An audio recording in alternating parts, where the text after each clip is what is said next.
Muy buenas tardes. Mi nombre es Luis Fernando Orozco. Mi intención es hablar sobre edificios inclinados o con asentamientos diferenciales importantes en la ciudad de Bogotá y soluciones que se han dado básicamente a problemas de inclinación y estabilización de estos edificios. Pero antes de seguir, quiero felicitar muy sinceramente al ingeniero Jaime Suárez por sus 50 años de vida profesional, vida prolífica, durante los cuales ha aportado gran cantidad de conocimientos, gran cantidad de soluciones de ingeniería geotécnica para el país, y yo estoy seguro también para el mundo entero. Sus aportes han sido valiosos en ingeniería geotécnica y lo felicito muy sinceramente por esos años de trabajo continuado. Entonces, hablemos de estos edificios en Bogotá. Lo que ocurre en Bogotá es que tenemos unos suelos muy blandos, cerca a la superficie. Generalmente, cuando no son rellenos horrorosos, tenemos una costra arcillosa de 2, 3 metros, 4 metros de espesor, de arcillas que han sufrido algo de desecación y entonces están sobreconsolidadas, y bajo estas están las arcillas blandas del depósito lacustre sabanero, que alcanzan una gran profundidad. Las arcillas de la costra tienen resistencias a la compresión inconfinada de la costra superficial, tienen resistencias a la compresión inconfinada del orden de 0,8, 1 kilo por centímetro cuadrado, eh, pero las arcillas que están bajo las anteriores, a 4 o 5 metros de profundidad, son arcillas de 0,2 a 0,4 kilogramos por centímetro cuadrado de resistencia a la compresión inconfinada, del orden de 2 a 4 toneladas por metro cuadrado, o del orden de 20 a 40 kilonewtons por metro cuadrado, kilopascales. Ese es el tipo de suelo que tenemos, es un suelo muy blando. En él se presenta en muchos casos un asentamiento excesivo, como este de un edificio en la carrera 11 con 82, un asentamiento excesivo que miren cómo dañó la plataforma. La siguiente foto también es del mismo edificio, por el otro costado, y miren cómo dañó la plataforma, sufrió asentamientos del orden de 50 a 60 centímetros, está próximo a ser demolido. Entonces tenemos asentamientos bastante altos, o este otro edificio sobre la carrera 15, que ha sufrido asentamientos y daña la entrada al edificio. Estos asentamientos que le generaron un semisótano no existían. Realmente el edificio era a nivel y ya está más, se hundió mucho más que la calle. Entonces empezamos a ver también unos edificios inclinados. En muchos de los casos, cuando el daño no es muy cerca a uno de los bordes del edificio, no se presenta un diferencial que rompa el edificio fuertemente, sino en muchos de los casos es un giro como cuerpo rígido. Este giro hace que el edificio se asiente más de un lado para el otro, más de un lado, de un costado que del otro. En este caso es del norte, calle 79, carrera 15. La calle 79 es una peatonal y este es el costado occidental de la carrera 15. Y el edificio giró como un cuerpo rígido, no se partió, no se deterioró, y se puede enderezar sin mayor dificultad. Eh, Ahí tenemos otro que está sobre la calle 76, si no estoy equivocado, ya no recuerdo exacto dónde está este edificio. Y aquí tenemos otro que está sobre la carrera 16, cerca también a la calle 79, y este se inclinó por una excavación que se hizo al costado sur, eh, que permitió que el terreno se moviera hacia allá. Entonces, las razones por las cuales se presentan esos asentamientos diferenciales son principalmente las siguientes.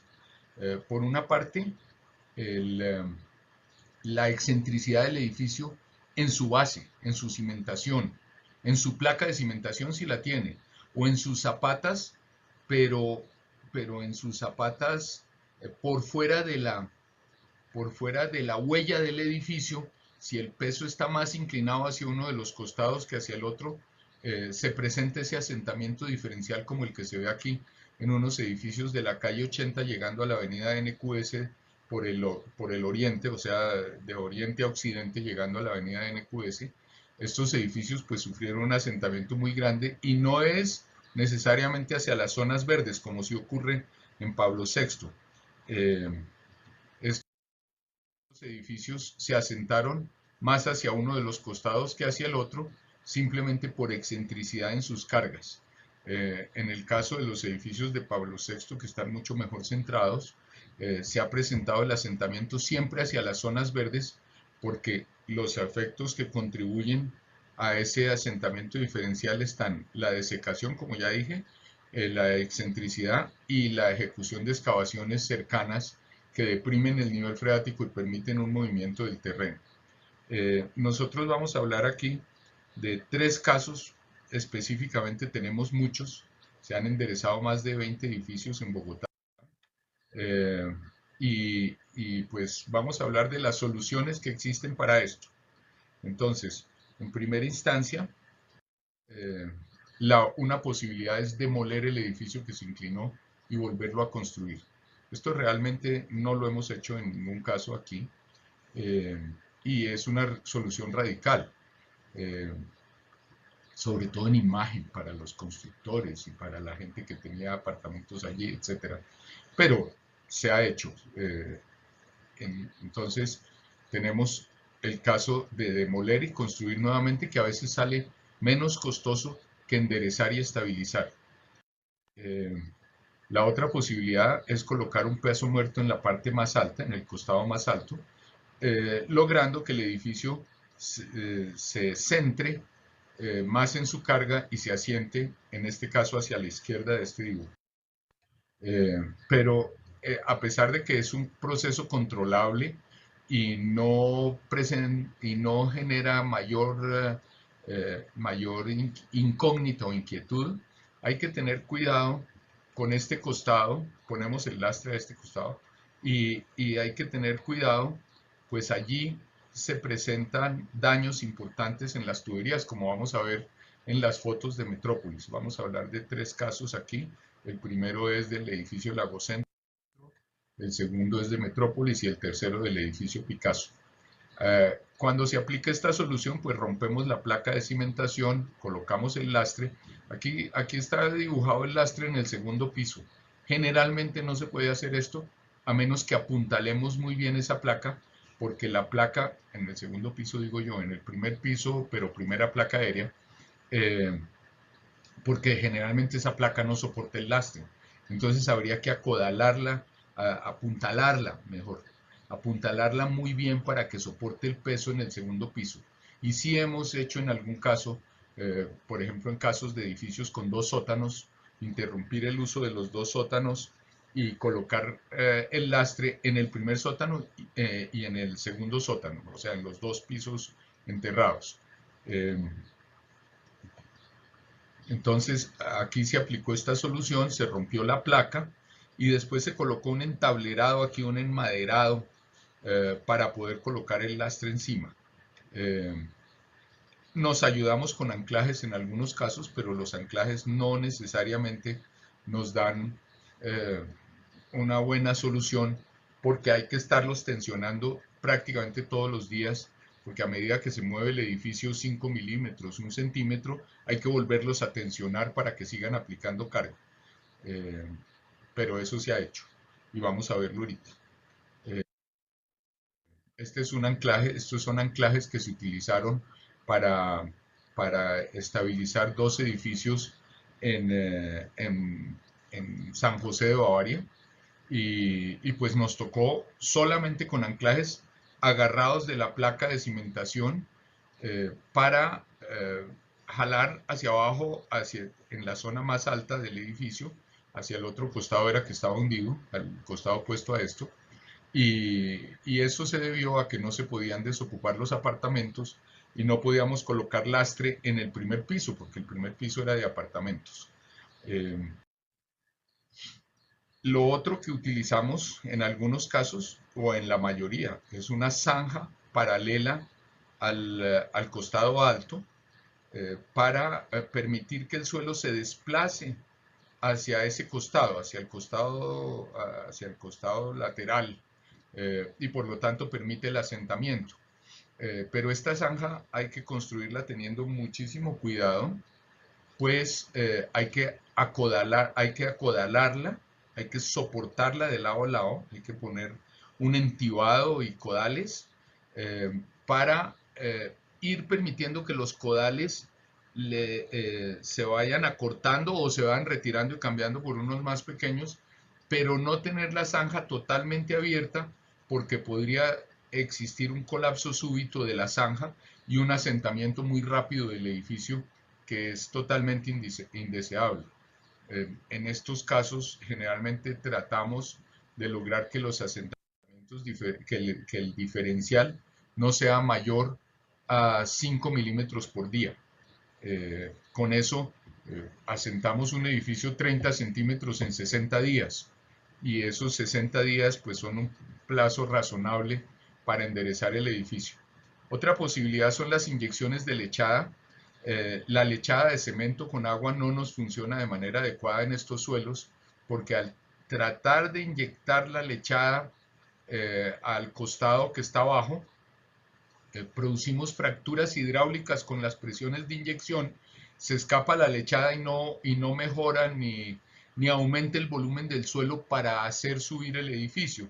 Se utilizó en el World Trade Center una solución del doctor Roberto Maldonado con inyecciones de mortero seco, que es un mortero de 1 pulgada de slump de asentamiento, un mortero de cemento, arena y muy poquita agua, eso es una pasta muy sólida, que se inyecta a presiones del orden de 1000 psi, y con eso sí se logran generar desplazamientos de la arcilla y bulbos de mortero como uno los quiera. En el caso del World Trade Center, el doctor Maldonado diseñó unas columnas en las cuales logró diferentes volúmenes atravesando una capa de turba que había permitido el asentamiento diferencial y les colocó lo que él llamaba la colombina, que era un mortero más ancho cerca a la superficie para empujar el edificio hacia arriba. En el caso del World Trade Center pasó de 40 centímetros de diferencial de oriente a occidente a 30 centímetros, lo hizo subir 10 centímetros con las inyecciones, pero el proceso no continuó. Entonces, pues esa es otra forma, pero es difícil en estos suelos tan blandos. La otra solución que la vamos a ver en un poco más de detalle es la solución de cortar los pilotes de la parte alta y permitir el asentamiento del edificio hacia ese costado con gatos hidráulicos, soportando el lado alto con gatos hidráulicos mientras se ocurre el proceso. Ese lo vamos a ver en un poco más detalle, con un poco más de detalle en el edificio Picasso que vamos a ver de tercero. Entonces, el primer edificio que vamos a mostrar es el del Banco de la América Latina, que hoy se llama Lagocentro. Era un edificio de 5 pisos con una pequeña excentricidad hacia el norte. El norte es a mano derecha.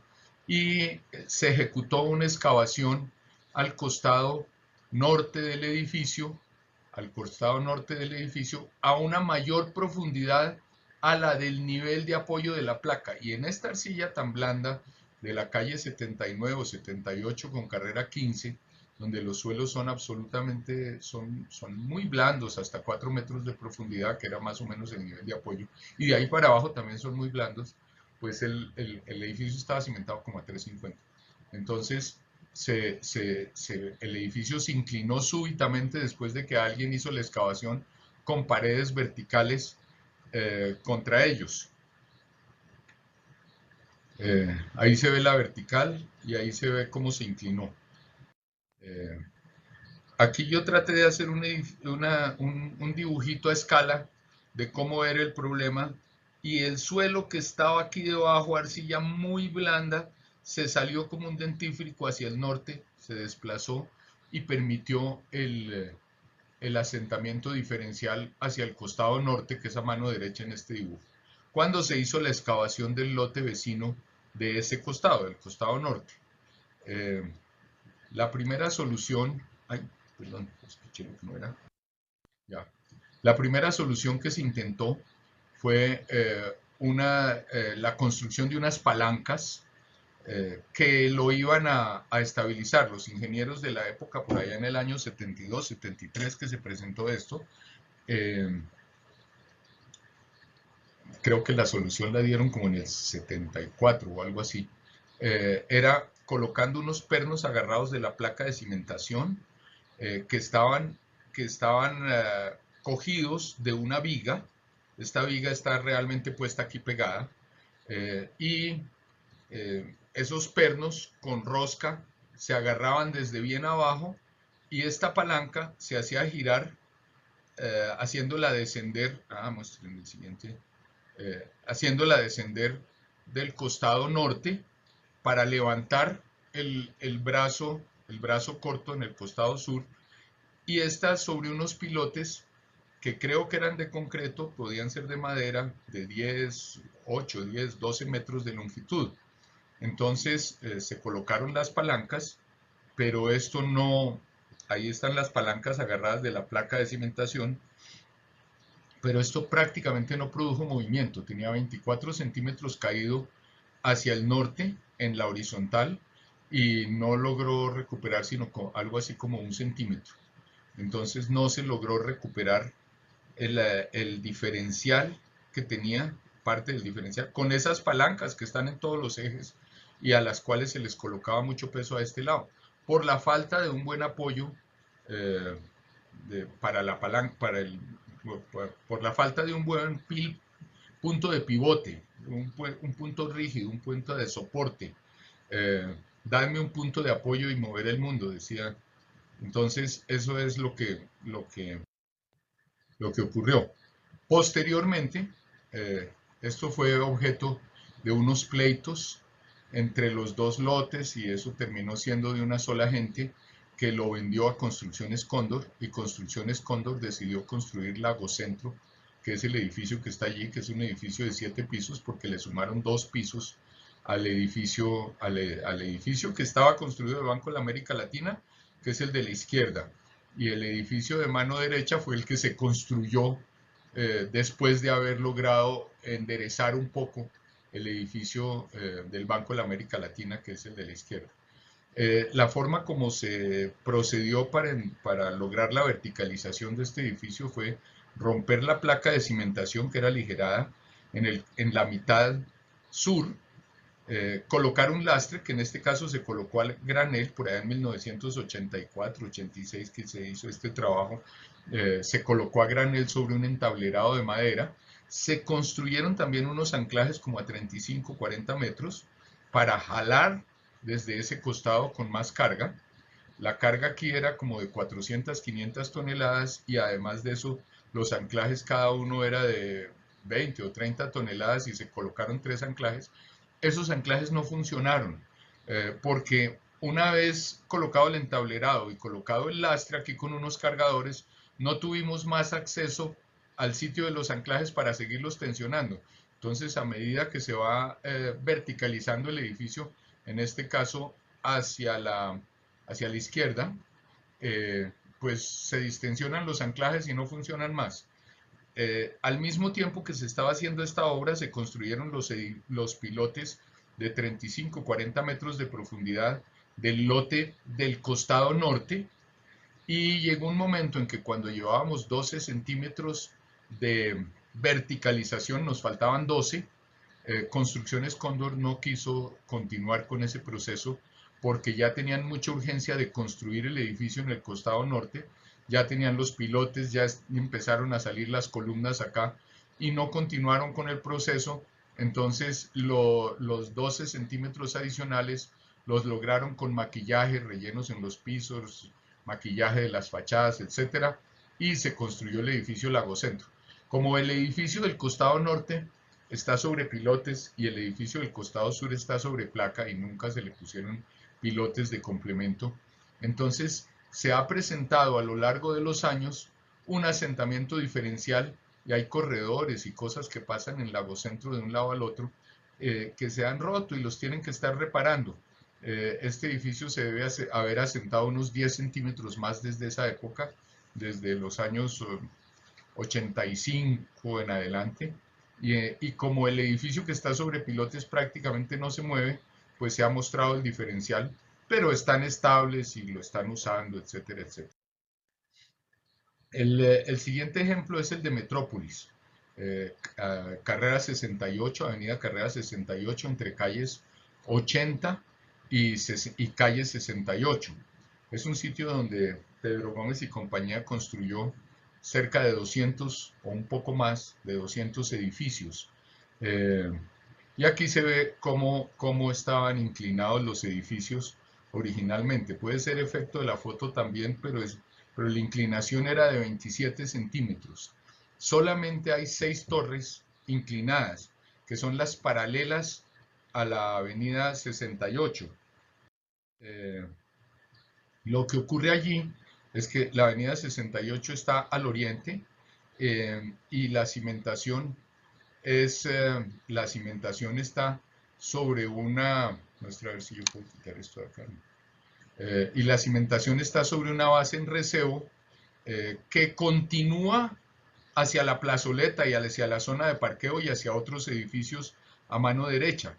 Entonces hay una excentricidad importante del edificio con su cimentación, porque la cimentación es una placa maciza que está aquí dibujada de 20-25 centímetros de espesor con vigas descolgadas, pero además tiene este manto de recebo que tiene 1,50 m de espesor que continúa hacia occidente, en cambio hacia oriente estaba cortado verticalmente. Incluso encontramos algunas zonas en uno de estos edificios que esto estaba un poco cueviado, no, sino que el recebo tenía menos ancho que el mismo edificio.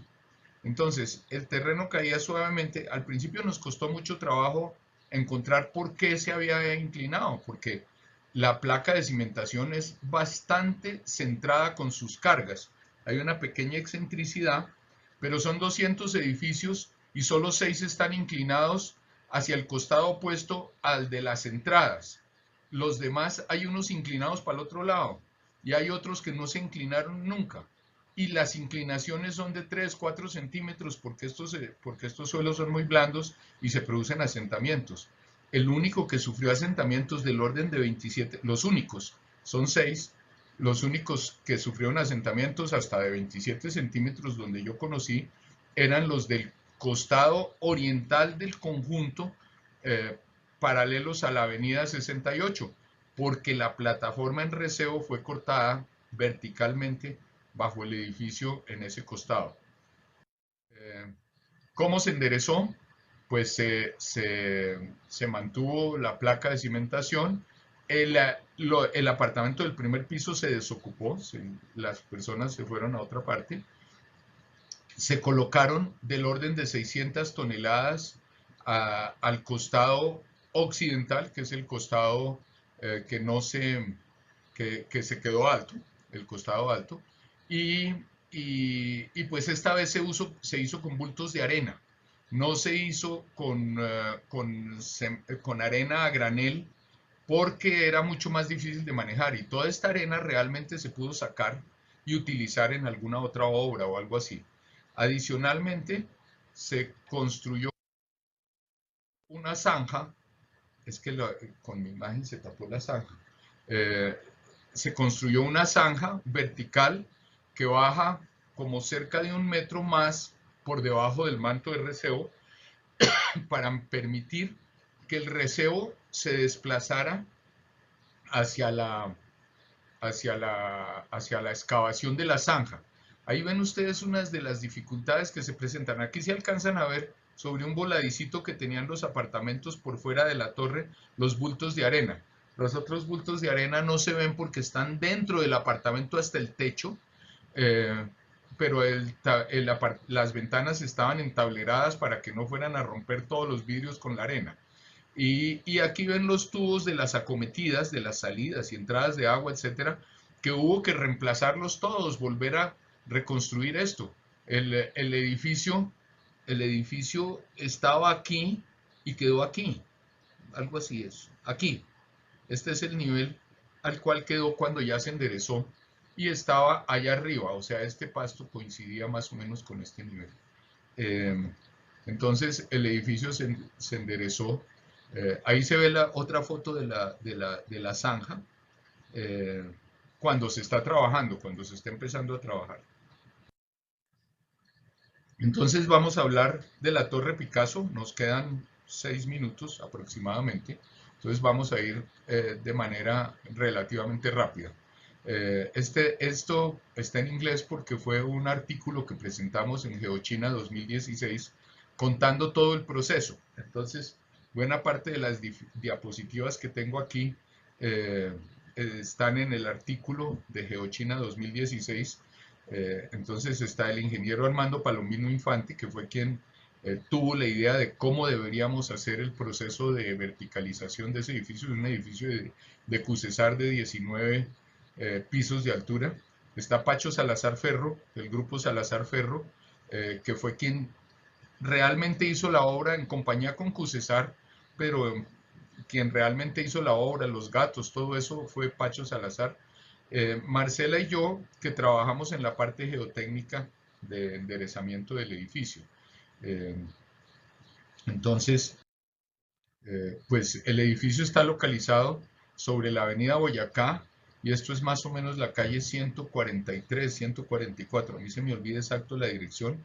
Esto es uno de las orejas que hay de una calle que atraviesa y da esta oreja para poder seguir por la Boyacá hacia el sur. Esto está al costado occidental. El edificio que se inclinó es este, el que tiene la torre número 4. La torre número 3 se construyó inmediatamente después, pero ya se construyó con un mejoramiento de su cimentación y vertical. Estas son las torres 1 y 2, 5 y 6, que se habían construido con anterioridad y que no habían sufrido el asentamiento diferencial. Eh, los suelos, tenemos unos suelos blandos, unos limos arcillosos, eh, café oscuro, que llegan a profundidades, me voy a poner las gafas para ver bien la pantalla, que llegan a profundidades de 12, 14 metros al costado occidental, en este caso en la parte alta, porque es que este ya es el piedemonte del Cerro de Suba, y llegan a unos 20 metros en el costado oriental.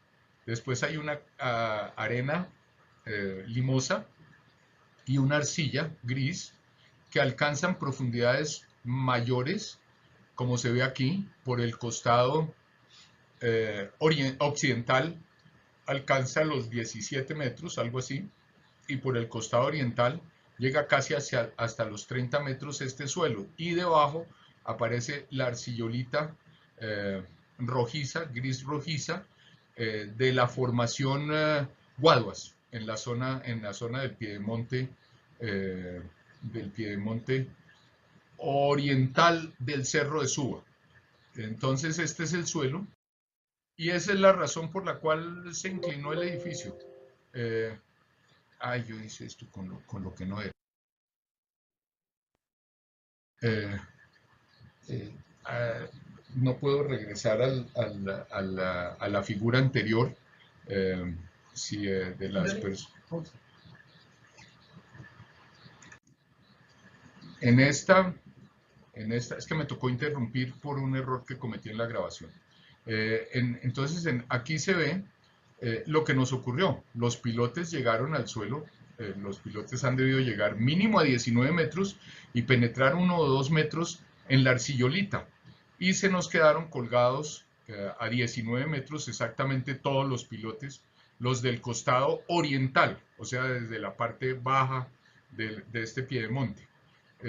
Aquí la foto lo que pretende mostrar un poquito es que cuando ya levantaron la torre 3, la separación entre las dos era bastante grande abajo, pero arriba estaban casi pegadas, porque esta torre, que es la torre 4, la torre de la mano izquierda de estas dos, hay que enderezarla y va a quedar con esta separación, que es la separación reglamentaria para la deriva y demás que tienen en cuenta los ingenieros calculistas. Son edificios de 19 pisos con un sótano cimentado sobre pilotes.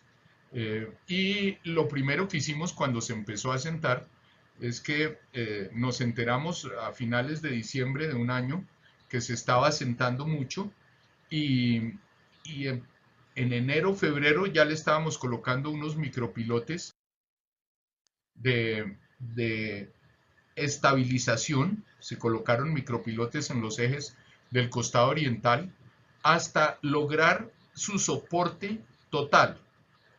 Hay un plano con micropilotes que viene aquí adelante, pero que está además con los niveles al final del proceso de verticalización, porque este edificio hubo que verticalizarlo moviéndolo hacia hacia el costado izquierdo, o sea, hacia el occidente, haciéndolo descender de la parte alta. Esto es parte del sistema de control del comparador hidrostático que llevábamos a todas las columnas para ver los niveles. Entonces aquí está cómo se diseñaron los micropilotes agarrados de la cimentación de la placa no, de los dados de los pilotes. Y este es el tipo de micropilotes de 20 centímetros de diámetro. Entonces aquí está cómo quedó finalmente. Aquí tenía 36 centímetros bajo y aquí era 6 centímetros. Esa es la gráfica que me pasé muy rápido. Y lo pasamos de 36 a 36 casi, 36,4 a 35,8.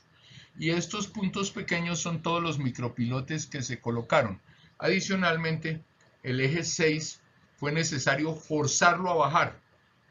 Entonces, tuvimos que colocar unos strain gauges, unos deformímetros. Aquí está el sistema del comparador hidrostático. Lo paso rápidamente porque es pues, muy fácil de entender. Y aquí están los niveles, el nivel con el que empezamos y el nivel con el que al que teníamos que llegar, línea negra y línea verde, creo que son. Y ahí están todos los tubos que salen de todos los puntos de control. Y aquí está los pasos, los gatos que se colocaron, etcétera. Lo primero que se hizo fue construir un subsótano y con ese subsótano y con los micropilotes, entonces teníamos que romper aquí los pilotes. El ingeniero Palomino diseñó unas donuts, o sea, unos roscones que rodean los pilotes y se agarran de cada pilote. Y esas donuts nos servían para colocar intermedio, cortar los pilotes entre dona y dona, entre el roscón de esos y roscón de esos, cortar los pilotes y hacer descender el edificio de este costado. Este pilote lo tuvimos que hacer descender a la fuerza, entonces le colocamos strain gauges para ver qué esfuerzos le estábamos generando. Aquí está cómo se colocaban los gatos en cada una de las donuts y hay gatos, teníamos dos sistemas completos de gatos hidráulicos que permitían que el movimiento de descenso y gatos mecánicos que siempre controlaban qué tanto movimiento llevábamos y podían fallar los gatos hidráulicos y el edificio quedaba soportado en los gatos mecánicos.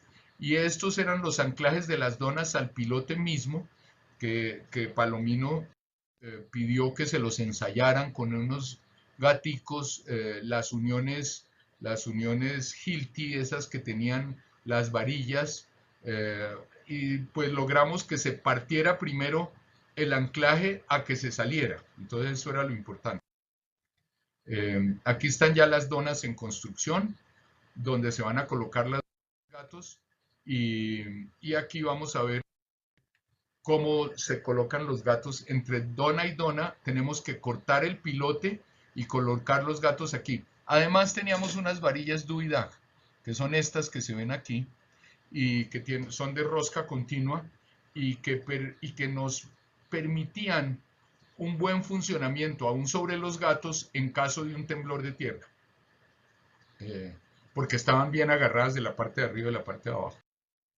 Las varillas Duidag. Entonces aquí se ven los gatos, este es el gato hidráulico, este es el gato mecánico, y aquí están los micropilotes, y ahí está como estaba en el subsótano todo ese esquema.